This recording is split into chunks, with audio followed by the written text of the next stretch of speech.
Paul, what is inversion therapy's source? The grandfather, really, of all the inversion techniques in the last 20 years is a man called Benjamin Morantz. And he's an American acrobat who developed something called acrobatic massage in the mid-80s. And he traveled the world teaching it, and I was the first of his students to be certified as an acromassage practitioner. This is a beautiful way of doing massage, and as I developed my technique, it became something called inversion therapy, because I found that by changing the technique a little bit,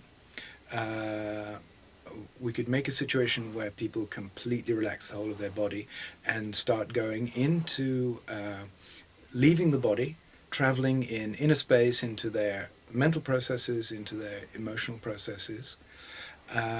And so I used the generic name inversion therapy for it. And at the same time, in the early 90s, people who'd met Benji who were acrobats started developing their own circus acts based on acrobatic massage. Acro yoga developed out of the same technique.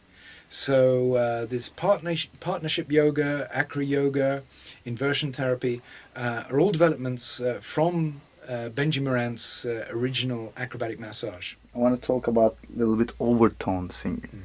This blew me off. The sounds, what is it? I want to hear about it. Of course, we don't know the origins of overtone singing, but we can imagine that the ancient peoples sitting around the fire, exchanging stories, dancing, singing, discovered these sounds and used them in their rituals.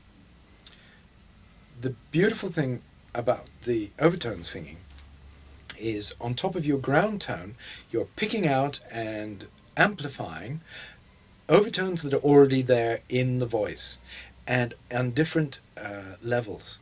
So you have this scale, which is quite unlike the scale on the piano.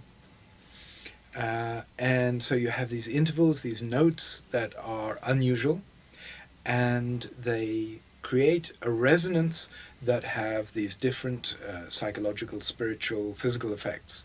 So people use overtone singing and overtone scale for healing, for meditation, and of course entertainment. You've got Tuvan, Mongolian folk music, you've got Tibetan folk music using these sounds, but very often you find they're used in the temples. So you have the Tibetan deep throat, kind of sounds that they use for prayer, ritual, meditation. So it has a long history. It has the secular folk music, it has the spiritual temple music. And so we know about the Tuvan, the Mongolian, the Tibetan. Some of the other traditions we can read about, but they're lost. And so in Europe, we have now what's called Neo-European overtone singing, the New European. We're kind of discovering it, recreating it, and finding it. So because there's this kind of new tradition, there is no tradition. We're just making it up as we go along. And this is a wonderful freedom. So as the European overtone singers, discover new things they can do with overtones, and people start to write music, it's having a renaissance. Yeah.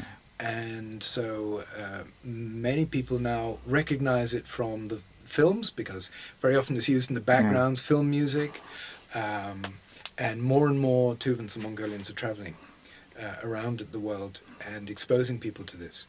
So we're really having a renaissance of this kind of music.